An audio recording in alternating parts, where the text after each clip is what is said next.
Ladies and gentlemen, boys and girls, welcome to another iteration of the Jayden Bryce Show. Yes, I think I am going to go with the name change, so we're going to stick with that for today. Welcome to another episode of the Jayden Bryce Show. I am your host, Jayden, and of course, I am thankful to have you guys watching with me today. I got an exciting episode scheduled for you guys. I did have planned to do my spoilers review for Superman, but I put that on hold because I was busy this weekend with work, and I had a lot going on, and I want to make sure it is thorough, and I got some things to work on with it. So I put that on hold. That'll be ready in the next coming days. We're going to film that live. But I got an exciting show ready for you guys today. We're going to discuss, of course, as you guys have seen in the title of the thumbnail, Superman's weekend projections are in. And there's a lot of discourse going on online on social media about it and comparing it to Man of Steel, but I have my own depiction of it. We're going to get to that. We're going to get to the top 10 QB list in the NFL was released by coaches and executives across the league. And I'm going to give my interpretation of that. And I'm actually going to give my own depiction of my own top 10 quarterbacks in the NFL. We're also going to discuss David Zaslav, the CEO of Warner Brothers, coming out and giving his celebratory tweets and his flowers to James Gunn and David Cornsweet and everybody involved in Superman, and basically saying it is a successful opening weekend for the film. And lastly, I'm going to give a quick and brief movie review for Jurassic World Rebirth. I went to go watch it last week, and I got a lot to talk about when it comes to that movie. But before we get into all that, do not hesitate to subscribe to the channel, subscribe to the show, like the show, share it to your friends, catch it on Apple Podcasts and Spotify, wherever you like to listen at your podcast at your respective network. And I will keep the live chat live for you guys so I can get your any comments or questions that are in the chat. Ladies and gentlemen, without further ado, let's get right into the show.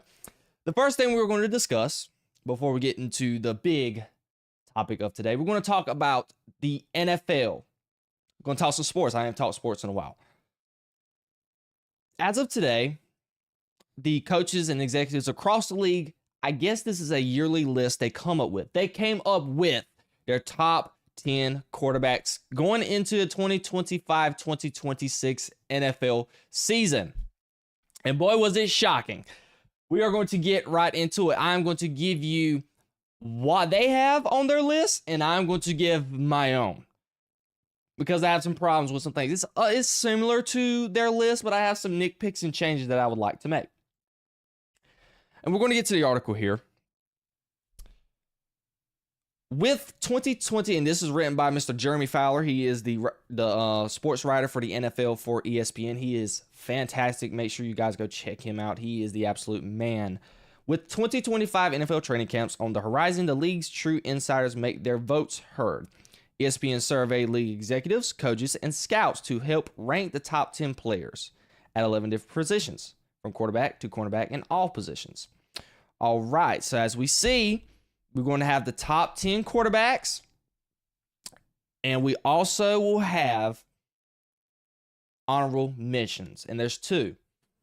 And it's a long, lengthy article, but I have the tweet here of who exactly is on the list. So, guys, I'm going to tell you who is on this list. Number 1, of course, is Patrick Mahomes. Number 2, Josh Allen. Number 3, Joe Burrow. Number 4, Lamar Jackson. Number 5, Jayden Daniels. Number 6, Matt Stafford. Number 7, Justin Herbert. Number 8, Jared Goff. Number 9, your Super Bowl champion and MVP, Jalen Hurts. And at number 10, coming in hot, is shake and bake Baker Mayfield. Now I'm going to give my overall thoughts of this list. Obviously, we're going to discuss the shocking components of this list. Baker Mayfield. Because the honorable mentions they did have, and it's not in this article, not in the post, but it was an article. The honorable mentions were CJ Stroud and Jordan Love. One of those players I actually have in my own top 10, but we're going to discuss that later. But Baker Mayfield creeping into this list is really great to see, because Baker Mayfield, and I've told everybody, Baker Mayfield can play football. He won the Heisman in college, coming out of Oklahoma. He got drafted by the Cleveland Browns, a place where quarterbacks or any player drafted just goes to perish in their career. He took them to the playoffs, won a playoff game, and from there, he took a little discourse. He went to Carolina. I don't remember if he got cut or not from Carolina. I do not remember. Then he went to the Rams, and then ultimately he landed in Tampa Bay, where these last 2 seasons he has really resurrected his career. Seeing him in his top 10 is still a little steep for me, but I see where they're coming from, given the type of seasons that Baker Mayfield has utilized under the helm of the Tampa Bay Buccaneers.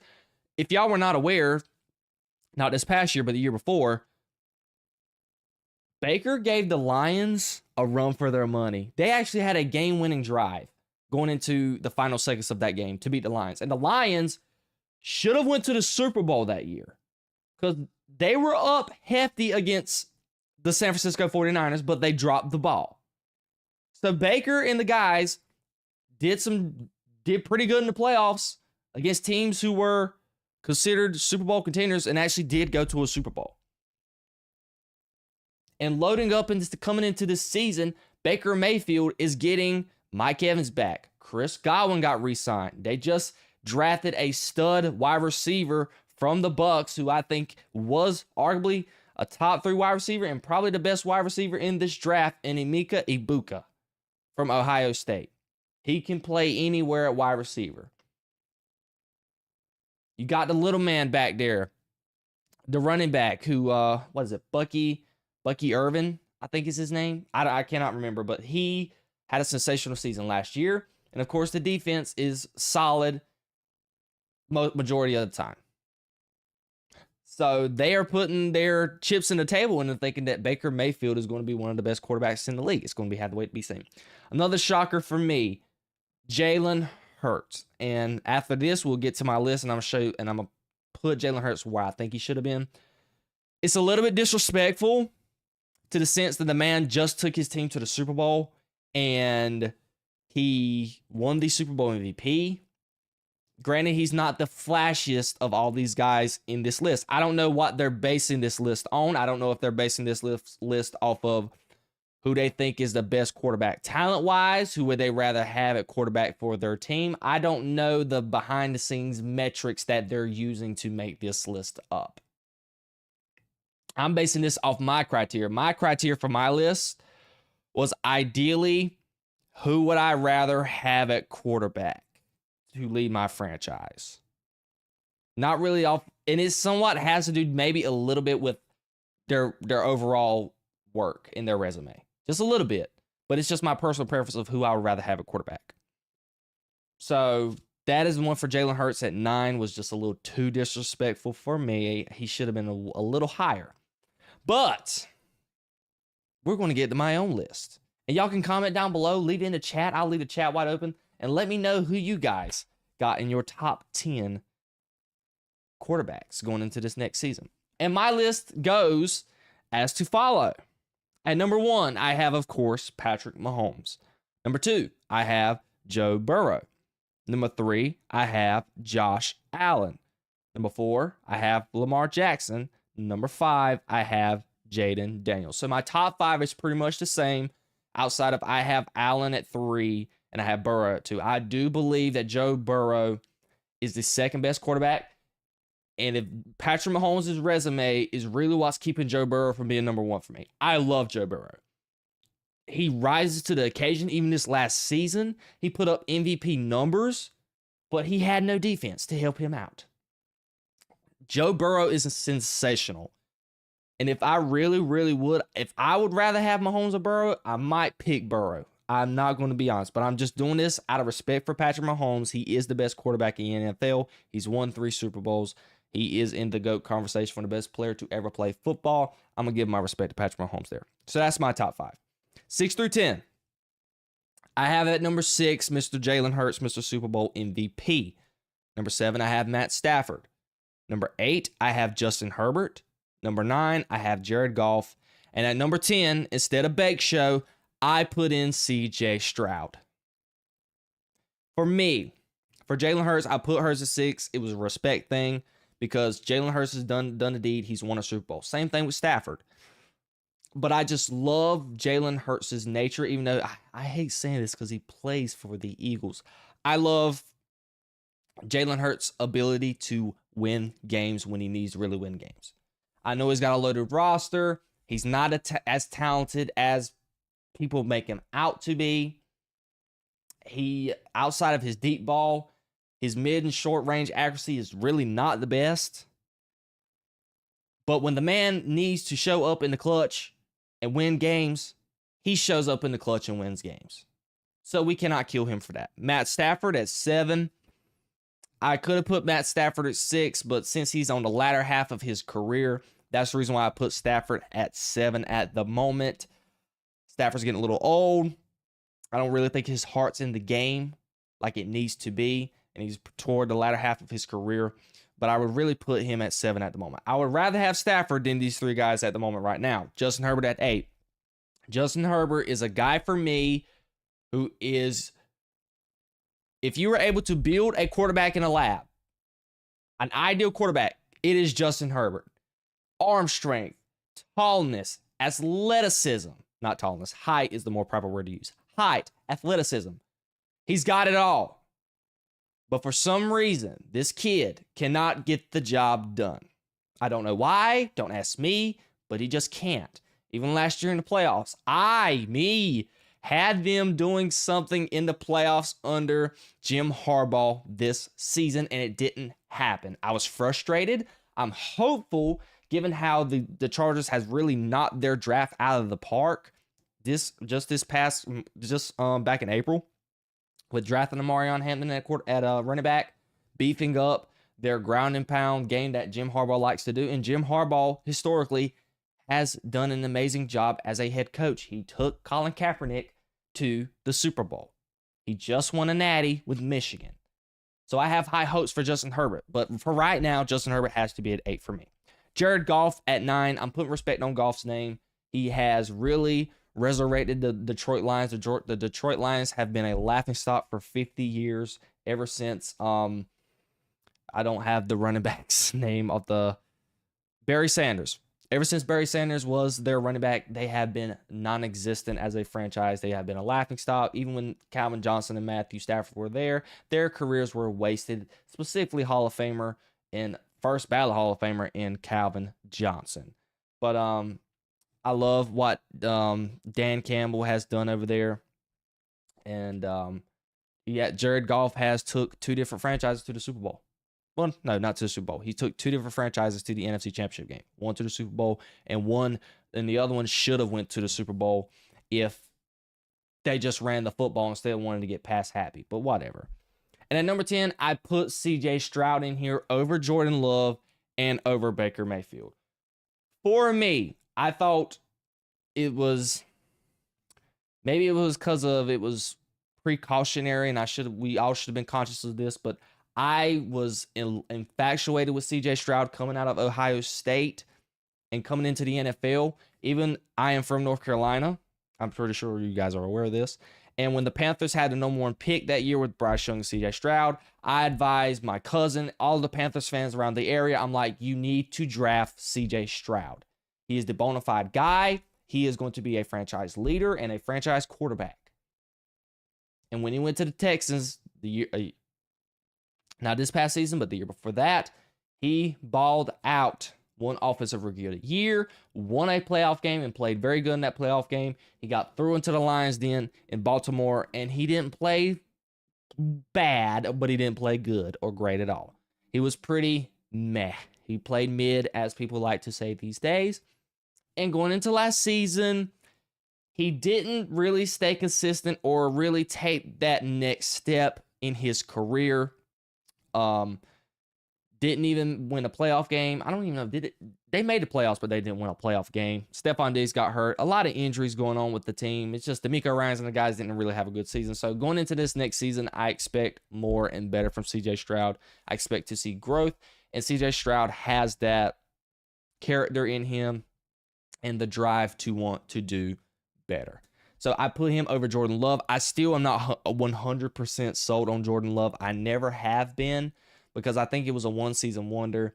He went into Jerry World and beat Dallas Cowboys in playoffs. That's nothing. That's not very hard to do, in my personal opinion, coming from a Cowboys fan. And then he went into San Francisco. He played a great first half, and then all of a sudden, the second half, he acted like he did not know how to play football. Coming in this last year, he was very turnover happy. His mechanics were bad. His mechanics were still off. He had some trouble reading the field. I've seen enough from C.J. Stroud, because I've seen C.J. Stroud play in big games. He played in a national championship game against Alabama. Was it Alabama? Yeah, it was Alabama. No, it was Georgia. It was Georgia. I seen him play against Georgia. Okay. And he played exceptionally well in that game. I've seen C.J. Stroud in big games, in college and NFL. Jordan Love, he was a project. He got drafted out of Utah State. Nobody, even when the Packers drafted him, people were going foolish over the pick. It inevitably worked out because Green Bay Packers, they have quarterback luck. But I'm not 100% sold on Jordan Love, and I still want to wait and see more from Baker Mayfield. I think C.J. Stroud is still that guy, even though he had a down year. I think he is still a bona fide top 10 quarterback who you would want to be the quarterback for your franchise. So they didn't do a horribly bad job on this list. I mean, my list ain't pretty different than theirs. They got C.J. Stroud as an honorable mention. I have C.J. Stroud on my list. They have Justin Herbert at 7. I pretty much got Stafford and Herbert flip-flopped. Jared Goff is at 9 instead of 8. And I got Jalen Hurts pretty much bumped up. So my list is not too far from theirs. Whoever the coaches and executives are in the NFL, I don't know. I guess they all voted on this. I don't know. But they know ball. And I know ball as well. So it's nice to see that I could... Which I give this nickname that everybody likes to call me this around the house. GM Strick. Because when it comes to the draft, I pretty much name who people are going to draft and who is going to turn out great, and they inevitably turn out great. So I have the eye just seeing talent and knowing talent. So it's not very shocking. I'm gonna pat myself on the back here, but I know ball. Okay. Football's my thing. Y'all guys all know this. Hey, I have an expiring career covering the NFL at some point, way or fashion. Okay, I know ball. So it is good to see that my list is somewhat similar than theirs. What did you guys think? Did you guys like my list? Did you agree with it? Do you disagree with it? What is your own list? I want to know all of your comments down below. All right. Now let's get to the meat, beef, and potatoes of the podcast. So we got our opening numbers for the Superman movie that just released over the weekend. Of course, my movie review is out for it. We did a live stream about it. I have a non-spoiler review coming soon. A spoiler review coming soon, as I did state, but I have to work on it a little bit more. So be on the lookout for that. But just to give you a brief overview of what I thought of the film, I really much enjoyed it. It wasn't great. It wasn't bad. It wasn't meh. It was just at that good range.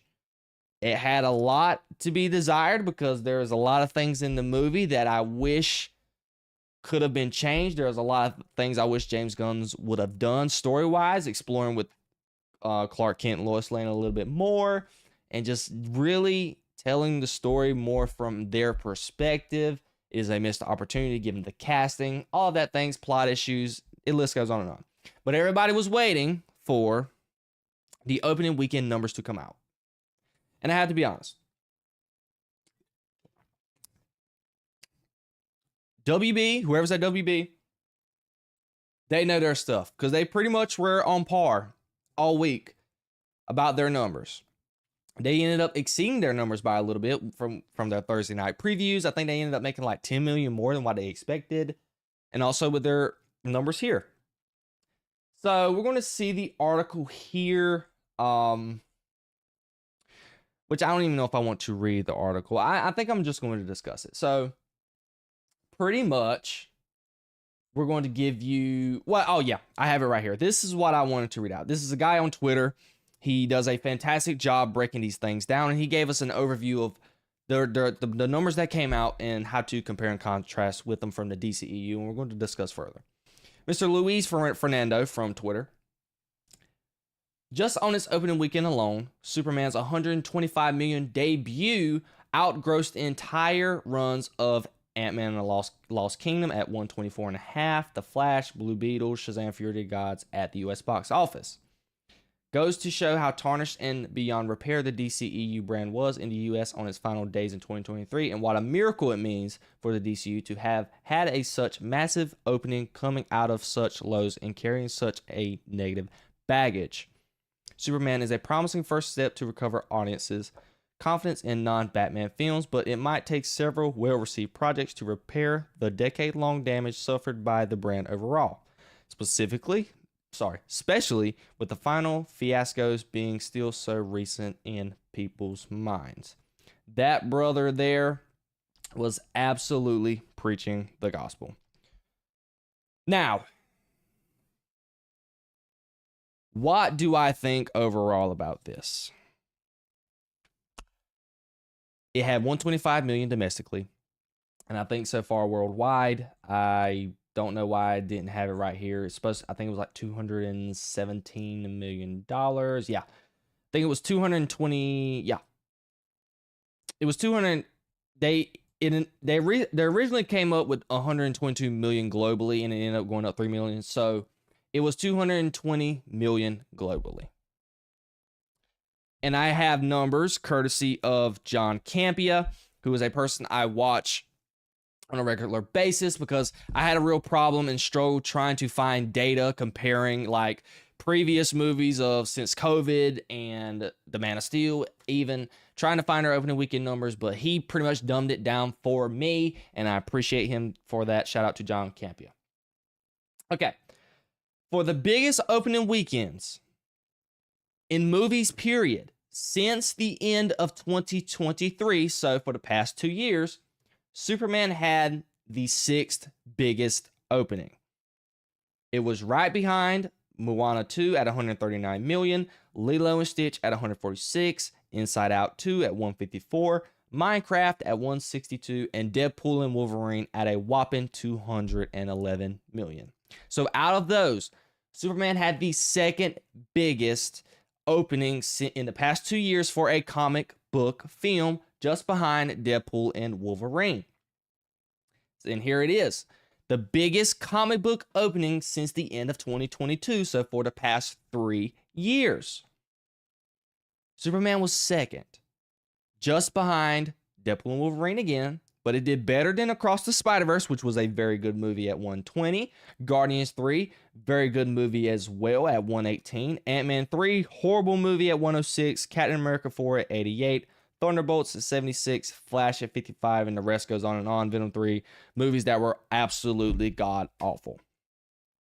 So when you put that into perspective, and I know and we're going to discuss it too later on with the Man of Steel crap that everybody's trying to come up with on social media, and it's the reason why talking about this movie is so I'm trying not to cuss right now because I don't like cussing on my show. I don't cuss in general, but it is just so maddening and frustrating how people in this movie has made everything about it so divisive that if you talk about it, you're wrong. It's a lose-lose situation. If you love the movie, you're an idiot in life and you suck. Okay? If you don't like it, you're an idiot in life and you suck. If you're in the middle, same concept. It's a lose-lose-lose situation. It's like, choose your side. If you guys ever played which is a game that I love that nobody really likes. If you guys ever played the video game, the DC versus Mortal Kombat, and in the story mode it says, choose your side. That's how it is with Superman. You either a part of James Gunn's Superman or you're part of the Snyderverse Superman. You can't love them both. You got to choose one. I'm on the team of I love them both. Superman Man of Steel was the first Superman movie that I was introduced to. Of course, I have a video. I was born in 2004, so Superman Returns came out in 2006, and I have a photo when I was a real baby boy. My mom dressed me up in the Superman Returns costume, the burgundy, the small S on the chest. I had the costume and I wore it, but I resonated with Henry Cavill because I loved him so much. I loved the movie. He just felt like Superman. With this movie and Superman, it's not the best movie. I can't definitively say if it's better than Man of Steel, but I enjoy this movie as well. But that's going too far off topic. So, to put this in perspective, the goal was to meet expectations and to rebuild the brand of DC, as this fella stated, because of the residue that the DCEU has left for modern audiences. Because audiences most audiences in the industry did not like any of the DCEU's last movies. Who are part of that audience? Me. I for the longest time did not watch Aquaman and the Lost Kingdom. I actually recently watched it like 4 months ago for the first time with my family because they're like, hey, Jayden, why don't you watch this movie? I said, because I'm not. It's not even part of the DCU. I'm not even going to watch it. I watched Blue Beetle on streaming because I actually like Blue Beetle to an extent. Went to go see The Flash once not once I graduated. It was at a graduation event for my sister, and we went to go watch it together. I absolutely despised the movie. Did not like it. It looked horrible and everything under the sun. Wonder Woman 84. It was during COVID. I was so ready to get a new movie. We had to stay at home. I remember it was December of 2020, and that was the first movie when I started getting new to this film critic stuff. It's the first movie when I really sat there and said, this movie is god-awful. By all fronts. So to put this into perspective, out of all these films, out of all the comic book films that came out by Marvel, etc., outside of just No Way Home, Superman had the second biggest opening weekend in the past 2 to 3 years.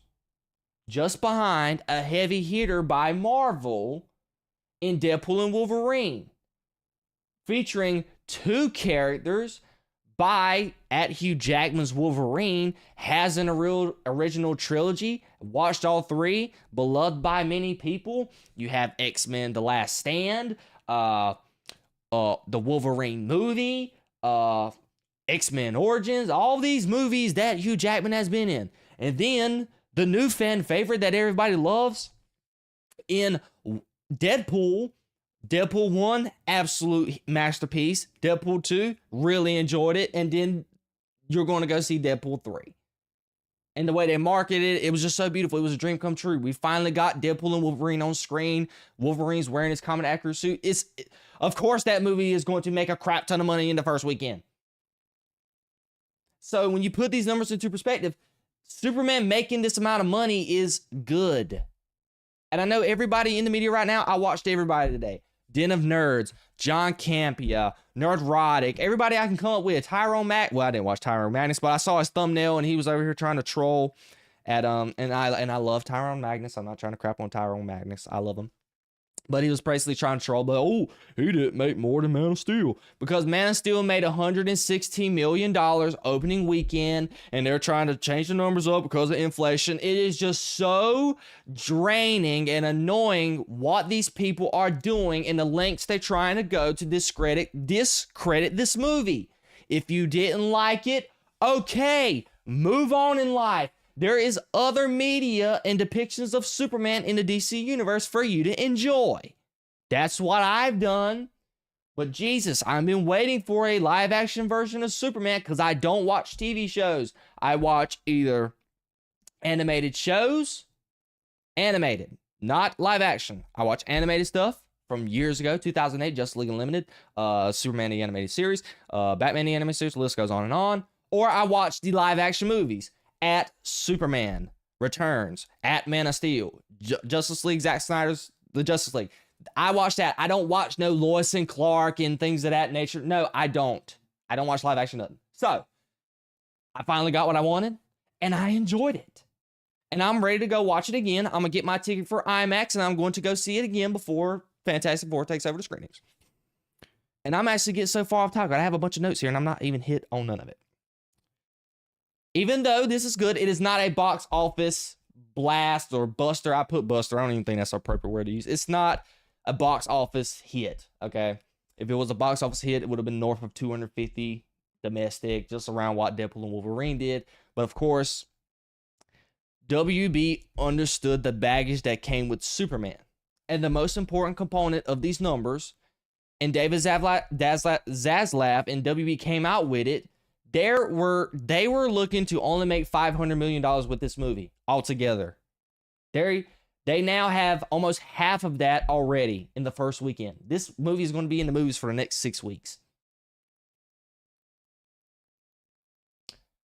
But they were more focused on making the movie good, getting good word of mouth, and getting good reviews. They accomplished all of that on top of exceeding their expectations because they made like $10 million more than what they expected their opening weekend domestically and globally. And that 10 million is not totally accurate. It's just around that sphere. I'm just paraphrasing here. It's around that sphere. It's no more than 10 million. It's not more than that, I'm for sure. But it's a win. Especially for a movie that is not featuring Batman. Because historically, Batman movies are beloved by audiences. But Superman was not. Even in this article that we're going to get to on our next topic, which is still part of this, even though Man of Steel opened up as well as it didn't leg out in the movie theaters.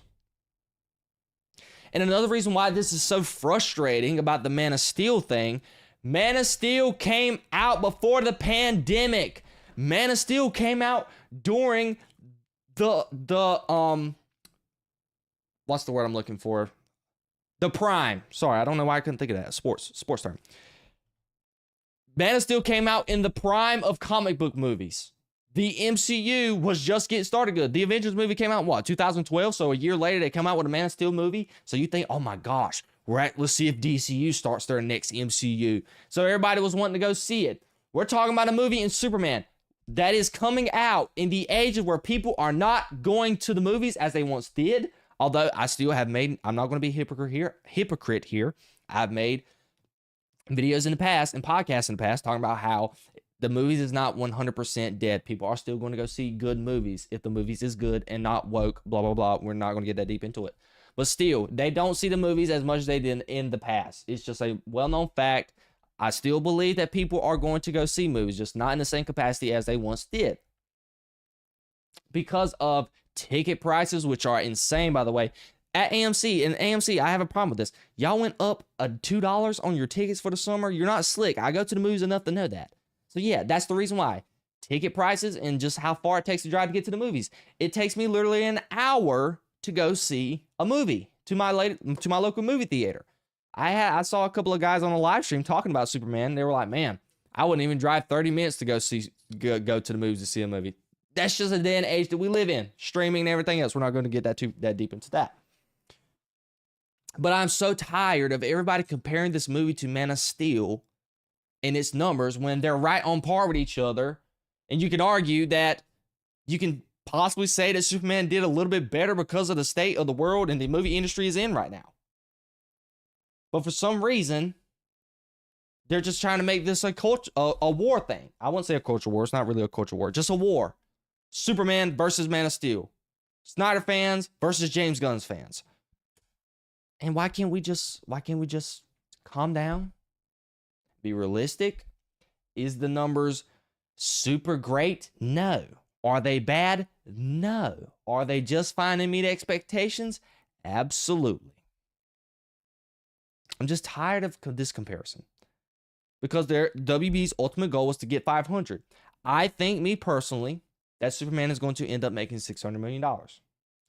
I would be super bold and possibly saying that they are going to get north of 700. I would love for them to get 700 because their budget was 225. I think they did come out and say marketing was 100, so that's $325 million right there. You want to make almost 2 times that to make profit, so that is north of $700 million that they're going to have to make. And I don't think they're going to get that. I want them to get that. We're just going to have to wait and see because I think this film might have legs. Obviously, these numbers don't count people going up to go see the movies. This is just digital tickets and all that other stuff. Families are still, it's the summertime, kids are out of school.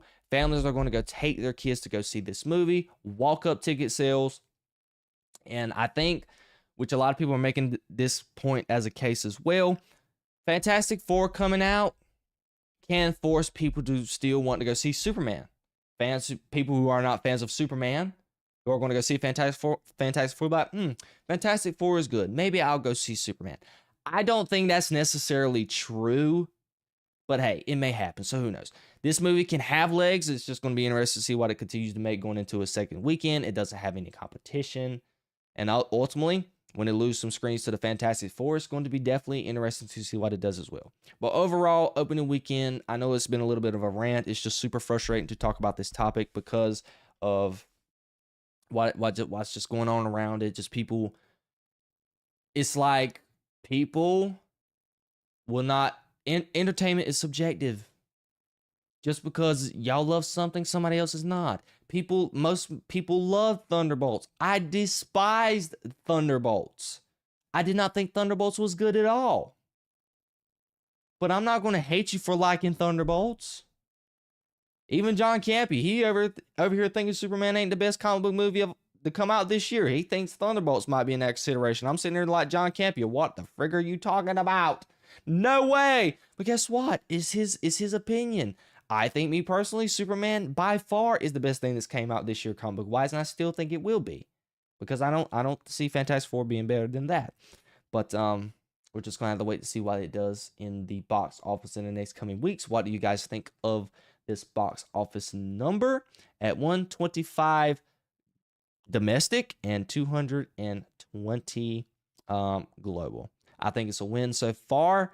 I hope they continue to do better than the expectations they have met themselves. WB's, I guess, statistics team and their analyst who's been analyzing all this are right on the money so far.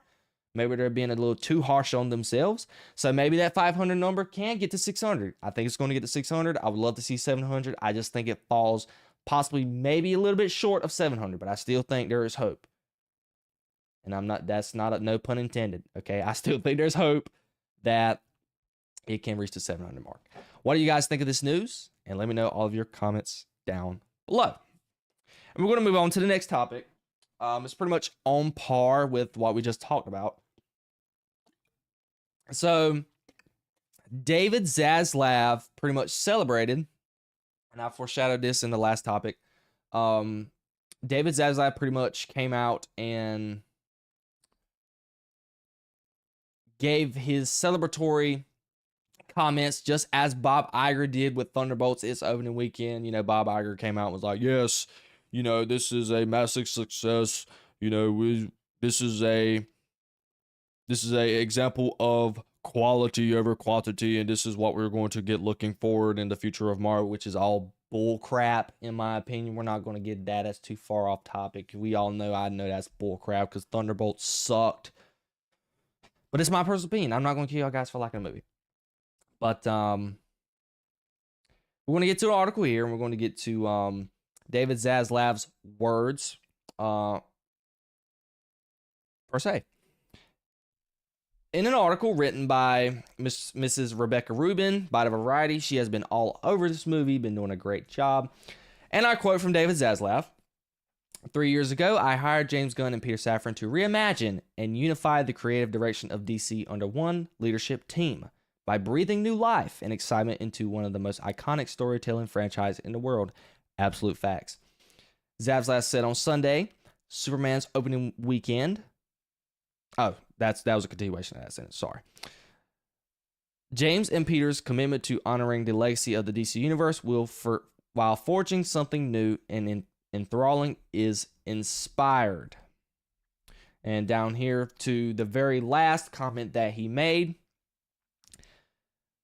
This weekend, we watched Superman soar as James Gunn's passion and vision came to life on the big screen. Superman is just the first step, Zaslav said.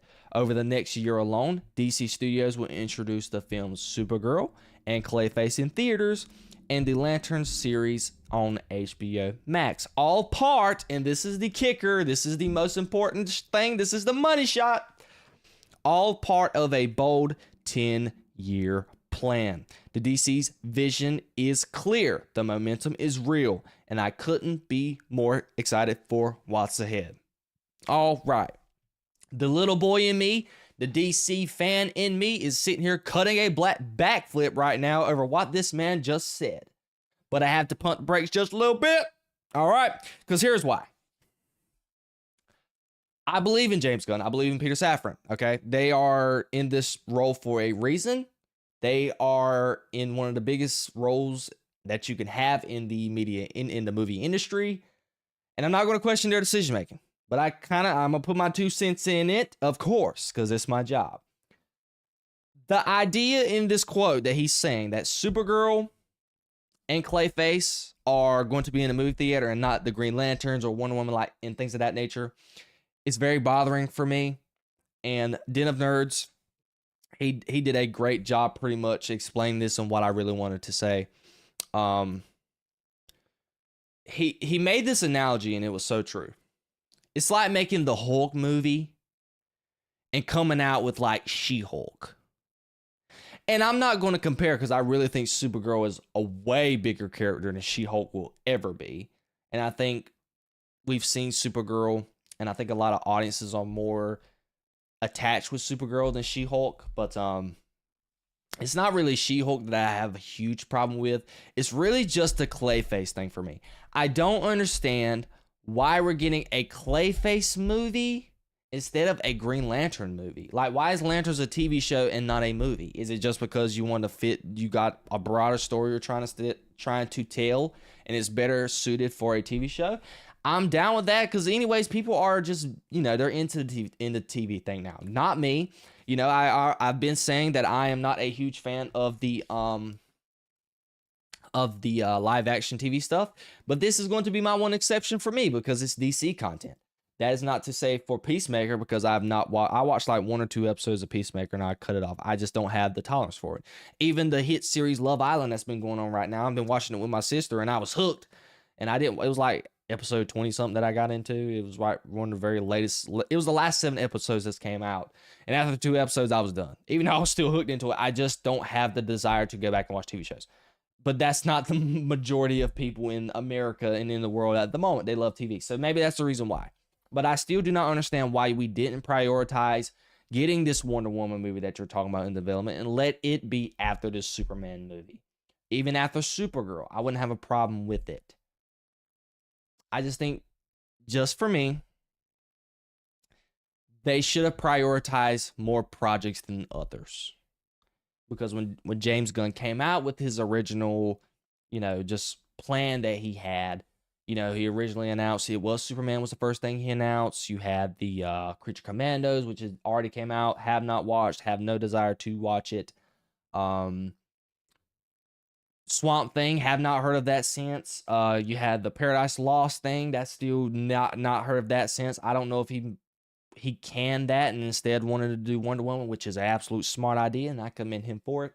And then Lanterns, that's really the only thing that has came to fruition. And then the one thing that's which the engineer was supposed to be a part of. I can't even remember the name of it. That's how it's so deep in DC lore that I'm not an average audience member by any means. I'm just not in the comic books. I'm not in the comic books that deep, like other people are. But I know a lot of DC stuff. Do not get it twisted, ladies and gentlemen. Okay, I know probably 75 to 80% of DC lore.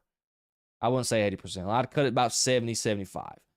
Okay, that group of people that the engineer was supposed to be in, that's far deeper than that 75%. What was it called? Oh, I cannot even remember. But anyways, that just lets you know how I'm a huge DC fan. I don't even know what it is. But so a lot of those projects have not came into fruition. But still, I don't understand why we're getting a Clayface movie. Like, Clayface. He's not even a top 5 villain in Batman's rogue gallery. I'd rather watch a Bane movie. I'd rather watch, which we've already had one. I'd rather watch a Joker movie, Harley Quinn, Catwoman, Two-Face, Mr. Freeze. All of them got Penguin. All of them are better than Clayface. So, I don't know why. I don't know. I still don't know. But the most important thing to take away from this, though, is David Zaslav and James Gunn and DC Studios, because you got to remember, DC is their own studio. They have a 10-year plan and are putting faith in the vision. That was the problem with the DCEU and Zack Snyder and his vision. They had a vision, and WB and the DCEU was not on one accord with their vision. Because of why? They were trying to play catch up with Marvel. But you see where the state where Marvel's at now. They've killed off all the beloved characters. And now guess what? They're pulling characters in to try and get everybody back. Ooh, let's bring Deadpool into Marvel. Let's bring 20th Century Fox where we can put Wolverine in the MCU and the Fantastic Four. Because we're running out of options. Because the Thunderbolts is not interesting enough. Captain America, Sam Wilson is not interesting enough. Nor is Ant-Man. Nor is Miss Marvel. The list goes on and on and on, okay? Because we got the Temu Avengers at the moment. We don't have Steve Rogers. We don't have Tony Stark. We currently don't have T'Challa, a big three. Spider-Man, we don't know what he's doing right now. So right now, leading the Avengers, we have Sam Wilson, Thor, Professor Hulk, I guess. And the list goes on and on and on of characters that are like, don't care about them that much. But the list, the point is, you should have ran your own race to begin with. And the reason why I'm talking about this, because I'm so excited. They have a plan, they have a vision, and they're sticking to it. I even saw where James Gunn came out with this comment, and he said that one thing is the homework thing. You don't have to watch this to understand what's going on in this. And I loved it, because he was talking about Peacemaker, and the reporter pretty much asked him, he was like, hey, do they have to watch Superman to know what's going on in Peacemaker? And James Gunn was like, no, you don't have to watch Superman to know what's going on in Peacemaker. He's going to pretty much give an update in like the first episode or something of that nature. But this is great news. This is everything that I've wanted for DC. I did not want them to do what Marvel is doing, because Marvel is in deep crap as we know it. It's really, Christopher Nolan done it best. Make your movies, be done with it. Even though you got to make a connected universe somehow, some way in order to get to that Avengers movie or get to that Justice League movie. I 100% understand that. But this idea of killing off characters, it's not smart. You should have never killed off Steve Rogers. You should have never killed off Iron Man. There's so much more stories to tell, and I understand it's the movie business. Actors are getting older. They can't play the character forever. They want to move on and do different things. I 100% get that. That's the problem and the struggle with this. But it's a 10-year plan. Milk it as much as you can. I want to see everything. I want to see Jon Stewart's Green Lantern. I want to see Hal Jordan in some way, form, or fashion. I want to see a very good Catwoman. I want to see a very good Batman. I want Batman to be explored a little. No, not much. I want Superman. I better get a David Cornsweet sequel. I want to see it. But I want it featuring Lois Lane and Clark a lot more. And I want it to be Brainiac. And somehow Lex and Brainiac work together just like they did in that animated movie.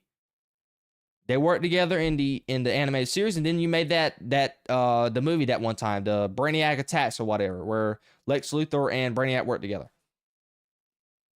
That would be peak entertainment. Bring back Nicholas Hoult. Get in Brainiac. Bring back Hoult. That's the bomb Superman sequel. James Gunn already got it for you. But knowing you, you're probably going to find a reason just to, do something stupid. But even though I still liked your movie, but you should have left them other characters out of it. Because he even came out on Twitter or whatever, and somebody was like, hey, what's the Superman sequel?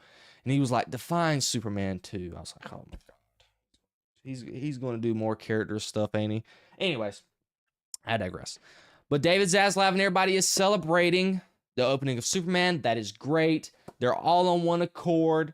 I know that Grace Randolph came out and was like, if Superman don't make $700 million, he needs to be kicked out as president and CEO. That's so stupid. The critics, majority of them, 80% of them, gave his movie a 2.5 or above. And the audience, 93% of them, did the same thing. Why would you fire a guy just because his movie didn't make any money, given the state of the movie industry? People went to go see his movie, evidently, based off of the results I just gave you. And it's got positive reviews. Why would you fire him? But I digress. Anyways, what do you guys think of the 10-year plan? What projects would you want to see? Okay, I want to see Justice League Unlimited live action. That's all I ask for, James Gunn. I want to see him. I want to see John Stewart, Green Lantern, Hal Jordan, Green Lantern. I don't care which one you pick. I just want a darn Green Lantern, not Guy Gardner. Even though I loved Guy Gardner. I'm not going to get, I still liked him. But I want to see that. I want to see Batman. I want to see Superman. I want to see Wonder Woman. Hawk Girl. Just done better. Martian Manhunter. Just the Justice League. Okay? Do some Black Canary. Do some Green Arrow. Flash. I want to see it all. Okay? But y'all comment down below. What do you guys think? I really rambled a little bit on that one because I got a little too excited. But I'm excited. I'm excited for Superman. Not excited for Superman. I'm excited for the DCU. I'm excited for his future. And I just want the best for it. What do you guys think of all of that David Zaslav said down below about the 10-year plan? All right, guys. Lastly, and this one's going to be a good one. I went to go see this movie, not by choice. I went on a date and my girlfriend wanted to pick the movie. I would have rather seen F1 by Brad Pitt and the crew because it evidently got some pretty high praise by a lot of people and I wanted to go see it. And that didn't pretty much seem to be the case. We went to go see Jurassic World Rebirth.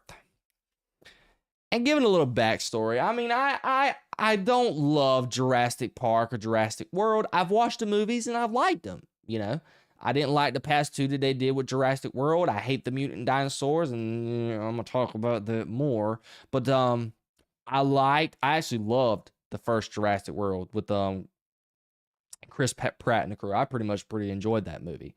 And of course, the iconic one, which I have not seen fully, just because, Jurassic Park, I want to watch it, so y'all don't kill my movie review. This is just, I'm basing it just off of my entertainment, because I still like Jurassic World. And I know everybody said Jurassic Park is better. I've just never actually sat down and watched it in full. I've watched bits and pieces of it, and the bits and pieces that I've watched, I can really say that I've really much enjoyed it. But we're just get to this movie. I wasn't anticipating it because I saw just what the movie had to offer, just more mutant dinosaur crap, and I was like, it's going to be in my review, but I despise the mutant dinosaurs. I hated them. I still hate them. It worked in the first movie because it wasn't that you only had that one mutant dinosaur. Everything else was pretty much the same. Now in the second one, they got happy with it, and even in the last one, they got happy with it. But this movie, y'all, it was so frustrating. It was just all in all a bad experience. I ain't gonna lie to you. Y'all know how much I hated the Thunderbolts. I would have rather watched the Thunderbolts again than watch this movie. They were wanting to go back to the horror elements of the original one. I respect it. Okay. But the only good part that I enjoyed, parts in this movie that I enjoyed, of course, featured the dinosaurs. The Mesosaurus scene in the ocean, I liked it. And I liked the T-Rex scene. Everything else, I despised. We open up the movie with Scarlett Johansson's character. Know nothing about her. I guess this was a continuation from Dominion, and it's supposed to be. They're saying dinosaurs have existed the last couple years. They're having to all move to the equator, and some of them are still in where the United States are at, but they're not able to survive, and they're ultimately dying. We get that general consensus, and the plot was, this guy has come with an ultimatum. We're trying to cure heart disease or whatever it was. We need 3 dinosaur samples, and we need to go to this place to go get them near the equator. All right, good. We're going to assemble a team. We're going to do it. It may sound horrible, but it was like, okay, I dig it. You're getting a tactical force team, they're assembling the squad. And we actually get to the first part, which was the Mesosaurus part. And I know I'm spoiling this, so this is going to be a spoiler review because I don't care. I have to spoil this movie just to talk about it because it made me so mad. The movie states that the equator where the dinosaurs are at is nationally by the government a no cannot go zone. No humans cannot go there. And guess what? When Scarlett Johansson and the guys, Muhammad Ali, they're on a quest to go to illegally, by the way, go to this dinosaur world. Secretly, the guy was having a purity panic attack. If anybody found out, oh yeah, there's just a random family in a boat just sitting there. And yes, this family, I despise them the whole movie. Outside of the dad, the little girl was annoying. The older daughter, she was for sure annoying. And do not get me started about her stupid boyfriend. I was sitting there like, please, somebody let the dinosaur eat all of them. Literally, just get them out. Go. So they're part of the plot. And you have the part with the dinosaur, with the Mesosaurus in the ocean. You know, they come up on the equator. They have to go save the family because they're got ate up by the Mesosaurus. And, you know, Scarlett Johansson and them have to go save them because they have a technical background with it. Okay, cool, fine. They get the DNA of the Mesosaurus after trying to after saving the family, go back towards the island. They find the Mesosaurus and the Spinosaurus is find them. They get the sample that they need and they move on with their life. Then we get to the second dinosaur. One that is a herbivore, doesn't eat humans. Easy peasy, fine. Move on to the third one. We get to the bird. Get it, the sample. Some people die in between here. Fine. I was relatively fine with this portion of the movie. From when they get the Mesosaurus sample all the way somewhat when they get the final sample. I was fine. Even the T-Rex scene. I said the T-Rex scene was fine. Even though that part with the scene. God, have y'all ever... I know historically people should know this. T-Rexes are not the fastest dinosaur in the world. In this portion of the movie, I know y'all guys have seen the meme. At some point, the girl is going over the water to grab the safety boat. The T-Rex is asleep. Somehow, the girl accidentally triggers the safety boat to inflate. It blows up right in her face. And then she moves it over, and in a second, the dinosaur is gone. Like he's Super Flash or something. And I'm sitting there like, what the frig just happened? And all of a sudden, she tries to go back across the river, and the dinosaur's just sitting over there drinking water. I'm like, who looked at this and thought this was smart or right? How in any way, I know all of this is fictional to begin with, but still, a T-Rex is one of the slowest dinosaurs you can...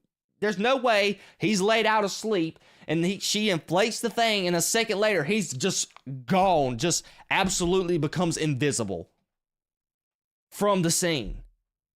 I'm like, are you kidding me? And then, of course, you know, they have the scene, the chase down scene with, you know, the family almost getting bit and then the crazy ways of how they stay alive. You know, it's unrealistic, but whatever. It was still cool. I pretty much enjoyed that portion of it. And then we get to more mutant dinosaur crap. And this is when the movie just goes downhill for me. The final act. The family finally meets up with the other guys, and they find out the other guy's evil after the man tried to kill... I don't even remember the guy's name. Tried to kill one of the little girls, you know, and then they find out, oh, this guy's actually evil, and he's the one who made us come on this quest for the dinosaur blood to try and make this money. And they're trying to find a way home. So they had a backup plan. Scarlett Johansson's character had a backup plan. She's like, hey, you know, I have these people having our location, so we're going to call in a chopper when it's time to go. Fine. So they get to the portion where the D-Rex shows up. And this dinosaur is god-awful. He's so ugly. He's so just unappealing to look at. It just does not look like a dinosaur. By no way, form, or fashion. I don't know what that was supposed to be. I guess T-Rex mixed with something. I don't know. It was just so bad. we get to this portion of the movie alongside they're getting chased by some, I don't know what the frig they're supposed to be, pterodactyls mixed with something I don't know. Then we're dealing with that. The D-Rex ends up killing the guy who's supposed to be paying him all the money. And we get to this point in the movie where the D-Rex kills the chopper. We're like, fine. So the only way out, they had to get the boat. Mahershala Ali's character, when they're trying to get to the boat, he sacrifices himself. Mind you, the D-Rex is already eating, I think, 2 people during the final act, during this scene. Guess what? Mahershala Ali, he maneuvers the dinosaur, the D-Rex, away from everybody. They get on the boat, they run away, and then we get the scene where Mahershala Ali's face to face with the dinosaur with his little light up stick. And we're thinking he's dead because his light goes away, and then the D-Rex comes out of the forest trying to go back and kill them, but he can't get into the water. But guess what? Mahershala Ali's character is still alive, somehow, some way. I'm like, the D-Rex has killed 2 people already. The D-Rex was this far away from him. This was the D-Rex. This was Mahershala Ali's character, face to face. He could stick his tongue out and lick him. That's how far away they were from each other. And somehow he survives with no plot line or story to tell us how he survived. And oh yeah, we're on a safety boat in the middle of the night where you think dinosaurs will be very active. Yeah, we're just going to mosey across the river. The same rivers are where the Mesosaurus and Spinosaurus almost ate us. But we're fine, just fine. We're just going to mosey across the river. No issue. Fine. Then we get to the very end of the movie, which was my biggest issue the whole time. We get to the ending, you know, the guy's dead, and Jonathan Bailey's character and Scarlett Johansson's character was trying to figure out, hey, what are we going to do with this blood now? Are we either going to mass produce it, or are we going to turn it into these people so we can get our money? What does Scarlett Johansson decide to do? All right, we're going to turn it into the world, and we're going to mass produce it. And guess what, ladies and gentlemen? The movie is over with. Roll credits. There's no scene just showing off them showing it to the world. Just no finishing of the story whatsoever. When I tell you it was the most awkward, unsatisfying ending to a movie I have experienced. Has to be one of my top 5. I've sat there like, what type of ending is this? It made absolutely no sense. There's no scene following up with that idea of okay, let's mass produce it to the world. No final scene showing off the dinosaurs. You know what they did? A final scene just showing off dolphins. I guess it was some joke from earlier on in the movie. I didn't catch up with it. Oh, by the way, there's this little dinosaur that this girl was carrying around the whole movie, and the whole movie prefaces that dinosaurs have a certain amount of oxygen-rich oxygen and they need to breathe to survive, so they have to stay near the equator. But yet, the little girl in the movie takes a dinosaur with her on the way back to New York or wherever they're headed to for it to die. And on top of that, they're moseying across waters in the middle of the night where the Mesosaurus and Spinosaurus about ate them. This movie was and is dumb. If you're one of those who are able to turn their brain off, just absolutely just shut it off, no thinking whatsoever, and just consume the movie, you might have a good time. But even then, it's not a fun movie to watch. There wasn't really a lot of scary moments to get you scared and like, oh my gosh. There's probably one where the stupid boyfriend was trying to use the bathroom and then the velociraptor was right behind him. I was like, oh, he's about to get ready to eat him. The velociraptor ends up getting ate up and the boy survives. But outside of that, there wasn't no thrill. There wasn't no fun. It was pretty much a horrible movie. By all sense, mediocre. It's in my title. It's making a bunch of money though, which is frustrating, but hey, you make movies off of a very iconic IP, you are able to make some money. That is my spoiler review of this movie. It's horrible. Even if you have a little bit of thinking in the movie, you're not going to like it. Very subpar. I would rather, honestly, arguably, I think this is the worst Jurassic Park movie they have made in the whole universe. I'd rather watch the last two movies by Brad Pitt over than watch this. I would. Hot take. Call it a hot take if you want to. It's the truth. Just bad. I enjoyed the cast. I enjoyed the moments with the dinosaurs. But evidently, the plot, the story, the writing, all of it let this movie down. Because I enjoy Scarlet Hood. I think they did. The acting was great. Just what they were given was not good. I hated the mutant dinosaurs. And then I talked about the stupid plot stuff that made no sense. It's a shame. Jonathan Bailey, Mahershala Ali, and Scarlett Johansson did a good job. But they had nothing to work with. And can we please just get rid of the mutant dinosaur thing? Just do away with it and let's just start something fresh. Because this was mediocre. Below mediocre. If I had to rate this movie, I would rate it a 3-4 out of 10. Easily. Never watch it again. That is my spoiler-free review, and I'm just end it there because I could sit here and talk about this movie for another 5 minutes. But we're not going to get that far. What did you guys think of Jurassic World Rebirth? Did you like it? Did you not like it? I want to know all of your comments down below.